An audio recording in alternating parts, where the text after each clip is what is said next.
Hi, everyone. Welcome to another episode of Boring to Badass, where we help B2B brands go from boring to badass. Today, I'm excited to have Scott Stransky on the show. He's the founder and content lead for his agency, Full Funnel Content. For the last 14 plus years, Scott and his team have helped numerous B2B tech companies create content that not only speaks the language of business, but also resonates with the intended audience, which I think is super important. And Scott's also a big believer in customer-led content development. And we're going to go into that too here in just a few minutes. And it's that mindset that has me really excited for this episode.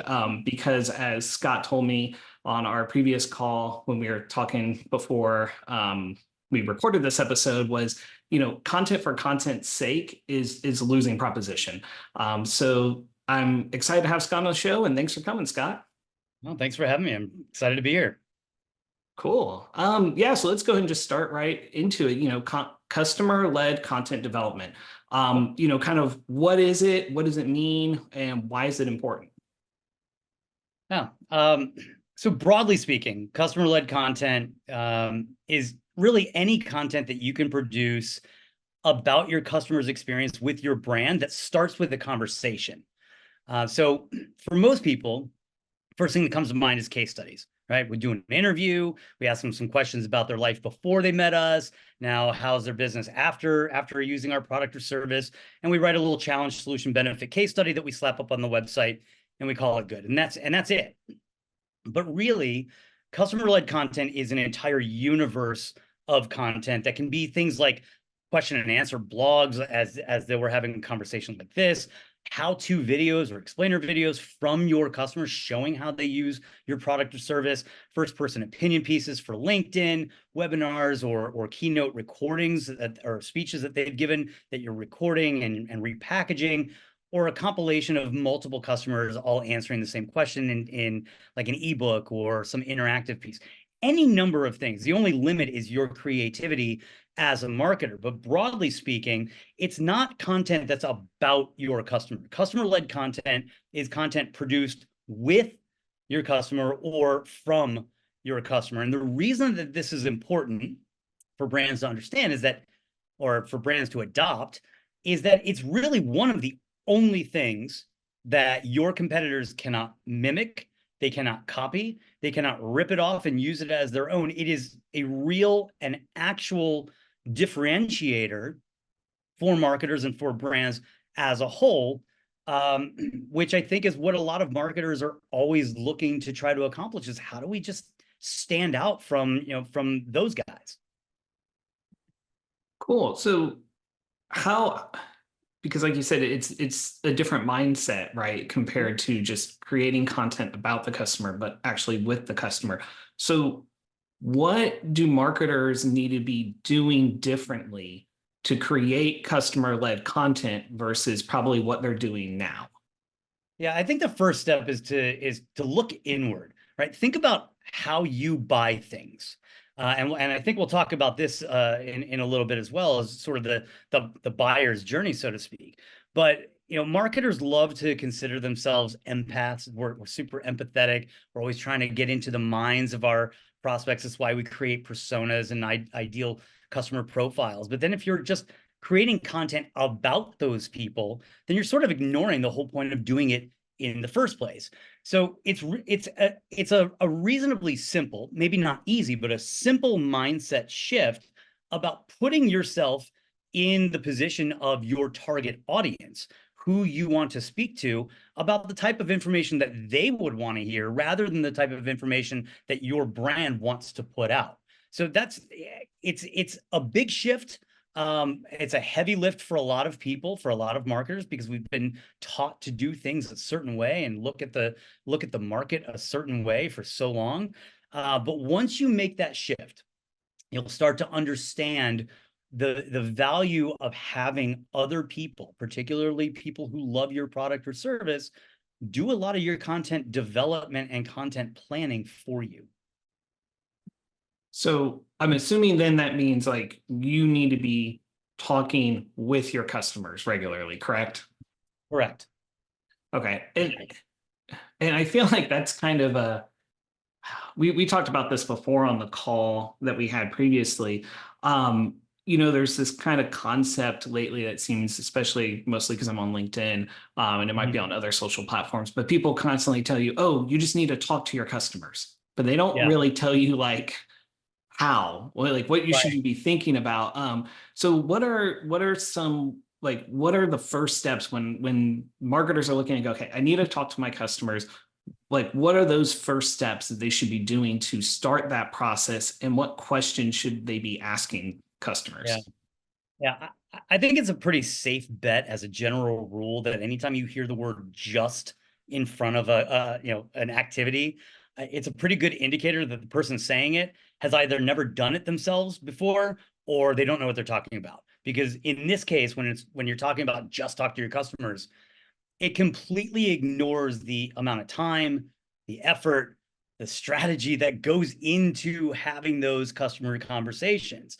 I guess broadly speaking, it's kind of easy to do if you're a small business, right? It's not that difficult to send out an email to 20 or 30 or 75 customers asking if they'd like to participate in providing some feedback about their experience with your business or your brand. But it's a lot harder the bigger you go. If you're a business with several hundred or thousands or tens of thousands of customers all over the place, then you have to be a good bit more methodical and strategic about how you go about that. So realistically, and to be frank, the first step in talking to your customers is not talking to your customers at all. It's defining why you want to do it in the first place, defining your goal, why you want to talk to your customers, and what you're hoping to get out of those conversations. Because if you're just simply waiting for them to say, "Hey, you guys are awesome, I love you," and that's it, then that's not really talking to your customers. It's not really probing their mindset, their life for what motivates them, what drives them, why they chose to work with you. So there's a there's a quote from a martial arts instructor, like a law enforcement hand-to-hand combat trainer. His name is Tony Blauer, and he once said that the clarity with which something is defined determines its usefulness. And we were talking about it in a completely different context, but I think marketers would be really smart to listen to that quote and adopt it. That the more clarity, the more direct and detailed reason you have for reaching out to your customers for a conversation in the first place is going to determine how valuable or how useful that conversation is in the long run. Because like I said, if you're just sending out general information, general questions, and the same questions to everyone, you're just going to get a bunch of blah answers that's not really all that helpful. So defining your goals, why you want to talk to your customers, what you're hoping to get out of those conversations makes the next step much easier, which is segmenting your customers by the goal that you're trying to achieve. So, maybe you want to talk about a very specific use case. You're trying to promote a particular feature or a particular functionality or capability in your product, and you want a very specific use case and information about it. Or maybe you want to talk to some customers who have multiple products of yours and see why they chose to stack it that way and how they're using it. Or maybe they're in a certain geographic region or a particular industry that you want to focus on. So understanding your goals helps you identify which customers that you want to talk to in the first place. And now, once you understand how those customers align with the goals, you can start to formulate better and more tailored and more personalized questions to have a real, insightful, in-depth, and high-value conversation for both of you. So as for the types of questions that you might want to ask, this I think is something of a mindset shift as well, because the questions that you're going to ask shouldn't necessarily be about your customers. You're asking questions that that your prospects and your other customers that you want to upsell and cross-sell to, that they want to hear the answers to. So it's less about getting a great soundbite about how awesome you are, how great your product is, and all that kind of stuff. And it's more about helping the audiences that you want to connect with answer those nagging buying questions that live in the back of their mind, but they don't really ever have an opportunity to ask. Because when it comes down to it, regardless of your industry, people ultimately want to know, can what you're saying, can what you're selling and pitching, can that work in my business? So you should be asking questions that reflect very specific instances of how your customers use your products or services, why they use it a certain way, what benefits they gain by doing it this way with you, with your products and services. And I guess most importantly, what advice they would give to their peers, their friends, their colleagues about solving a particular business problem and where your business fits in doing that, if it's a private conversation and you're not around. So that's an easy set of questions to start with. Other questions that you'll probably want to talk about, because this is going to help from a marketing and a messaging standpoint, talk about the decision-making process. Have them walk you through step by step. What were their specific decision criteria? How did they come up with that criteria, and how did they prioritize them? How do they even make decisions in the organization? Because not every organization makes decisions the same way. Small businesses, it might be one person saying yes or no. Larger companies, you might have 25 different people all providing input. But as a marketer, you need to understand how decisions in your target audiences are made, so that you can ask questions of existing customers who kind of mirror or who look like your target audience, how they make decisions in their organization. How did they go about comparing all the different options once they were done with the information gathering phase? And I guess most importantly and most obviously, why did they choose you over competing options? So that list of questions right there, those two question sets, can this work in my business? And why, why are we doing it this way? How did you make that decision? I think a list of questions like that will help you arrive at a really insightful, useful, and most importantly, relevant conversation with your customers that's going to resonate with the people that you want to market to. Very cool. Are a lot of those usually done, like, what have you found is one of the best ways to do it? Are they calls with customers? Is it a survey? Like, what typically, I know every business is probably different, but what typically have you found are generate the most genuine and insightful responses? Yeah, I think by and large, a live conversation is probably going to be the most fruitful, the most beneficial. It's also the hardest to schedule, right? Your customers have their own jobs. Their job is not helping you market your stuff. They have their own stuff to worry about. It just so happens that your product or service helps them do it a little bit better or faster. So going into it with that understanding, hopefully you'll exercise some patience and some grace and some empathy, and not get frustrated and throw your hands up at how difficult it can be to ask somebody for 30, 45, or 60 minutes of their time. But that would be the ideal way, particularly if you preface that conversation with, listen, I'm not looking for sound bites. I'm not looking for you to give me perfect answers. I legitimately and genuinely want your feedback, your opinions, no matter how positive or negative or off the wall they may be. After a live interview, there's a bunch of different remote capture type technologies. My agency uses two of them. One is for audio and video remote capture, and the other is for written remote capture. But basically, we will prompt out the questions either via email or via text. I give them a timeline for when we want them to respond, and then they just respond, sometime within that time frame, and hopefully the answers are robust enough, they're in depth enough, and if they're not, we leave the door open to come back to them and probe a little further. And then I think that the least popular choice is a survey, because people don't really want to sit there and write paragraphs of stuff that they could probably just as easily say. And again, it's a time factor, it's a time and effort factor relative to what they're getting out of it. So the upshot is, if you can get them on the phone, if you can get them on a video call that you can then record and then transcribe, that's great. If not, I think the fallback is probably remote capture technology. All right. And so now my next question is, and I think this is where a lot of times people just don't talk about it. So you capture all this information, but what do you do with it afterwards? Sure. So a couple things. One, if there's any information that you've captured that is not, how do I want to phrase this? I would start by separating and segmenting the information into what's usable for marketing and what's not.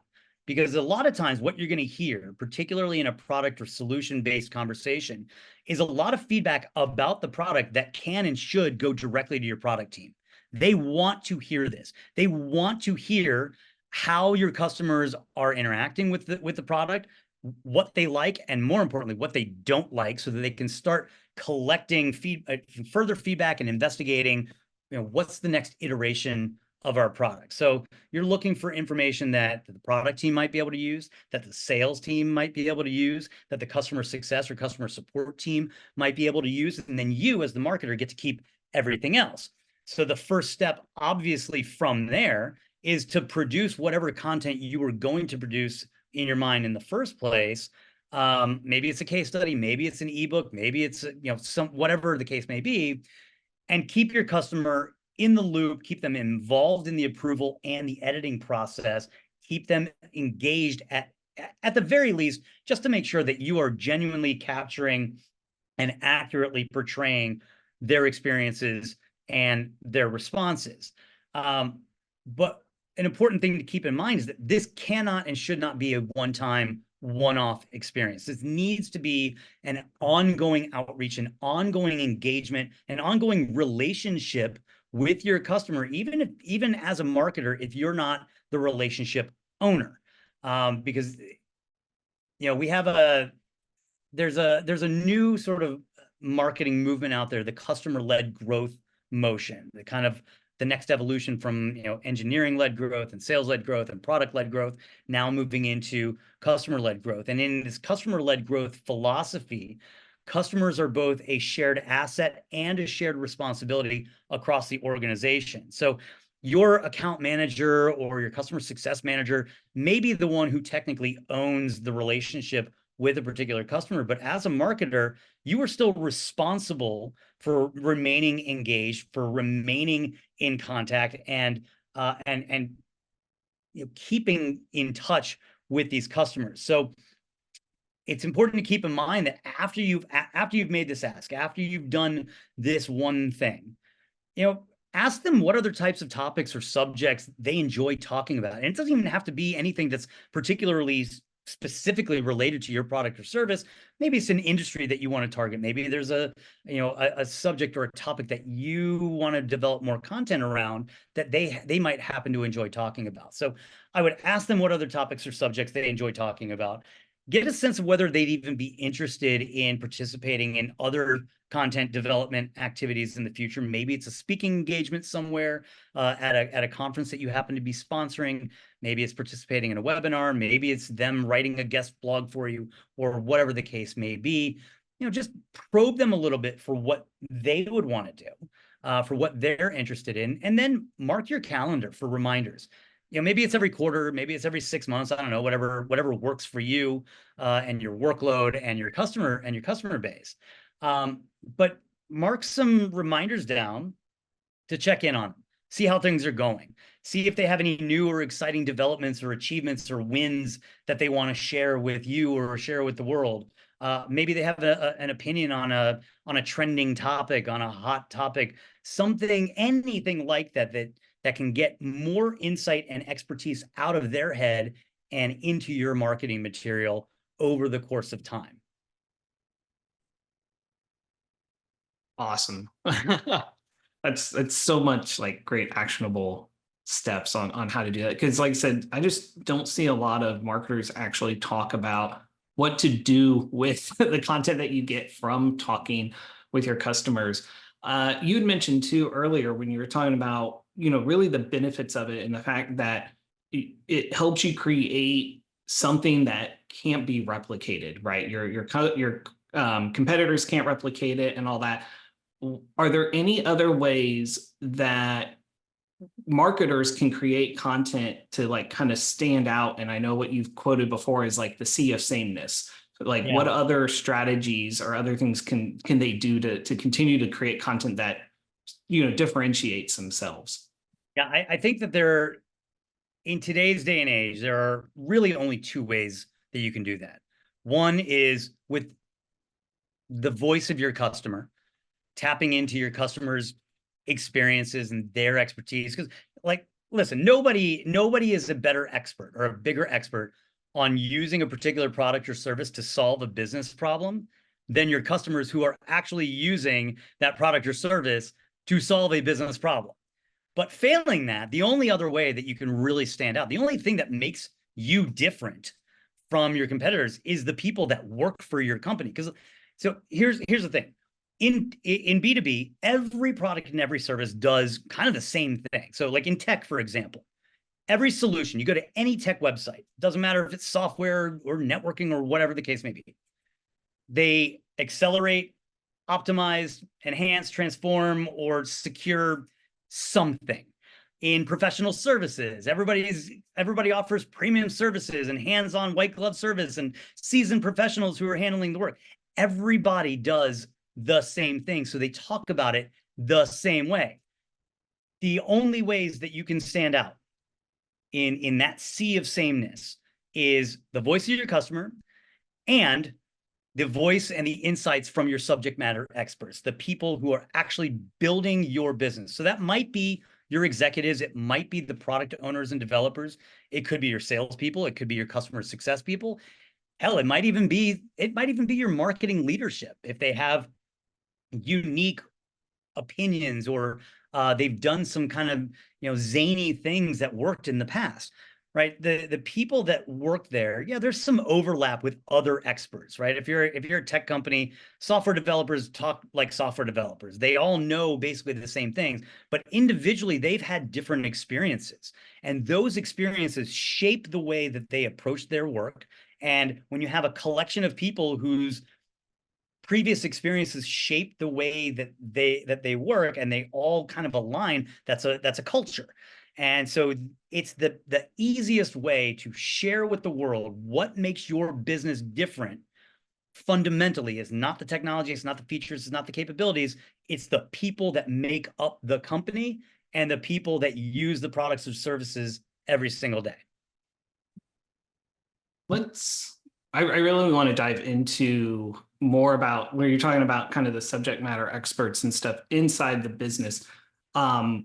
So as a marketer, like if you wanted to bring to the forefront some of the amazing people that work with you in the company, like what does that look like? And like what part is the marketing responsibility of, I guess, in some ways, like translating what someone might talk about, right? Because in the past, I've worked with engineers, and they speak a very different language than other people. And trying to, how do you get what they're saying, but put it in a way that your customers understand it and relate to it?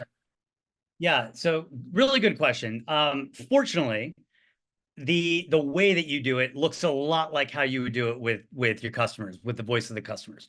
Same technologies, like remote capture technologies or just video conversations and phone calls. Very tailored questions, aiming at a very specific or particular use case or subject or theme. That's the easy part. The harder part is what you're talking about. And one thing I would challenge marketers to think about is whether or not that actually matters. Translating what an engineer is saying into something that everyone can understand.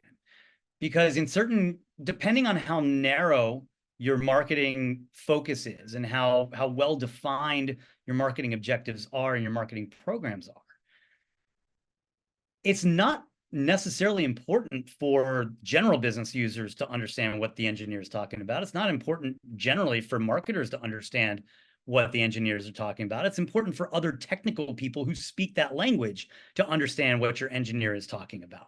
So I think so long as you as a marketer are able, in whatever terms you find necessary, to draw a direct line, whether it's in writing or video or audio, it doesn't matter what the content format is, if you're able to draw a direct line from what your engineer is saying to a particular business outcome, Everyone will understand that. And that is the single most important and honestly the most lacking piece of all B2B content. People throw out challenges all the time, whether in an ebook or in a blog. Here's what the problem is, blah, blah, blah. Here's a solution, but they never actually fill in the gaps of why you would choose this direction, how it actually works. Can it work in your business? All of those what, why, and how type questions. So long as you as a marketer are going through this mental checklist, does this answer what, why, and how at multiple different levels, you don't really need to understand it very well. You just need to understand the relative level that your target audience needs to understand and make sure that what your subject matter expert and what you're putting out are equivalent to what your audience is expecting. Nice. Cool. Yeah. So one of the other things, because I kind of want to segue into one last question. When we talked before that, I really wanted to hear some of your thoughts on. So, you've talked about the shift overall and kind of how content's developed over the last probably 10, 15 years. And on our call, you had even mentioned that, you guys are full funnel content, but you said your opinion on funnels has changed, and in B2B businesses, so many still rely on the traditional old funnel method. So I would love to learn kind of like what your opinions have changed on that, where you see that's going, and just kind of where you guys are planning on going with that. Yeah, I'm laughing because I recognize the irony and how funny it is that the owner of full funnel content doesn't believe in funnel marketing anymore. That's why we're rebranding to a different name later this summer to better align with our philosophy. But the reason for this is we've realized that people just don't buy the way marketers want them to buy or think that they buy, right? We are taught from a funnel-based perspective that there's a top, middle, and the bottom of the funnel. But the reality is people don't read a blog and then download an ebook, and then they accept 5 to 7 drip emails, each with a different message, and then suddenly go, yeah, man, that's it. That's what I want. If you just give me a case study, that'll seal the deal. That doesn't happen. That's not how people buy things, particularly when it's complex and really expensive, specifically when we're talking about like software and things of that nature. Buying just isn't linear. So a funnel-based approach that relies on top, middle, and bottom stages doesn't really align with the reality of how people with decision-making power make the decisions to buy stuff. So my team, I've mentioned the what, why, and how type buying questions a couple of times. And that's really where we're moving philosophically. We're shifting to more of a buyer enablement based content philosophy than a conventional sales enablement based philosophy. So what we want to do is create content. What we don't want to do is create top of funnel content because it doesn't really exist. Instead, we're focused on creating content that answers what, why, and how buying questions at every level of depth that audiences, that our clients' audiences can access in the order they want, in the format they want, and through the channel they want.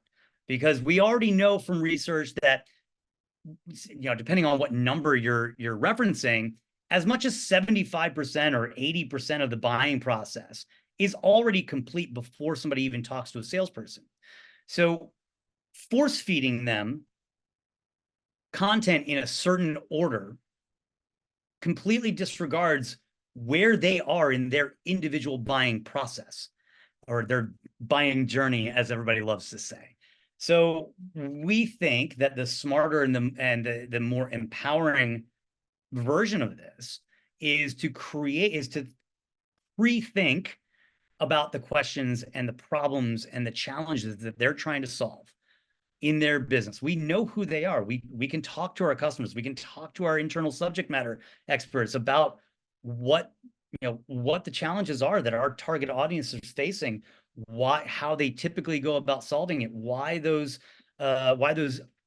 general decisions typically, or why those historical decisions typically don't work out well, and how we can do it differently. So we already know all of this stuff. So we believe that by creating the content that answers those questions at every level of detail and depth, and then making them easier to find and access through your website, through your social channels, through email campaigns, through salespeople, through every channel that you own and want to own, is a better way to reach your target audience with the right message at the right time, in the right format, in the right order, in the right channel. Oh man, we're gonna have to do a follow-up episode like 6 months from now or something after and see, like, continue to see how this has progressed. Because man, the stuff you're talking about is stuff I personally have tried to implement more of and get away from funnels. And I think so many other businesses need to be moving in that direction. But that's a whole, wow, I mean, that could be a whole episode on itself. It could. So, And I mean, don't get me wrong. It's, the reason that the funnel-based marketing still exists is because at some level it works, right? We collectively as marketers have trained our customers, trained our prospects on how this process works. It's why when you go to a website and you get an ebook, or you see an ebook or a white paper that you really want to read, there's a better than good chance you're not giving the best email. You're not providing your main email. It's how people end up with a bunch of Gmails or pseudonyms and whatnot on the opt-in pages, because we already know what comes next. All I want as your prospective buyer, I just want access to this white paper. I want to hear what you have to say. I want to see what your experts are saying about it. I don't want to get bombarded with 17 different emails that probably have nothing to do with who I am, what I'm looking for, or where I am in my buying journey. I'm totally guilty of using like my junk Gmails. I think everybody is, Yeah. and if marketers are being honest with themselves when they get into their database and they're putting together an email campaign or a nurture campaign, like how much of that database are you cleaning up because it's not a professional email, it's not a business domain, and if you're just collecting a bunch of Gmails and Yahoos and Hotmail accounts, is your marketing actually working, or are you just wasting time and money? So true. Cool. Well, I mean, we could probably keep going forever, but I know we'll try to keep the episodes, short and sweet. So definitely have you on again. So, at least to wrap up this one, how can listeners connect with you? How can they learn more about, full funnel content, or the brand soon to be formerly known as Full Funnel Content, and anything else that you would like to share about you and what you guys do? So the easiest way to get in touch with me is on LinkedIn. I'm very active. I'm the good-looking bald guy sitting in Lisbon, Portugal. I'm the only one that looks like me here. So feel free to connect with me. Send me a message that you saw me on this episode. Otherwise, visit funnelcontent.com for a little bit more information about our agency. Obviously, we are in the midst of a rebrand, so we're getting a new website, whole new messaging, whole new attitude, whole new service suite. So come July, sometime in July, we're going to be known as Thrū Content, THRU Content, and you can look for the new website announcement when we're done. Awesome. Well, thank you, Scott. This has been an awesome episode. It's definitely one I'll probably rewatch. Well, even as I'm editing, but I'll probably rewatch a few times through.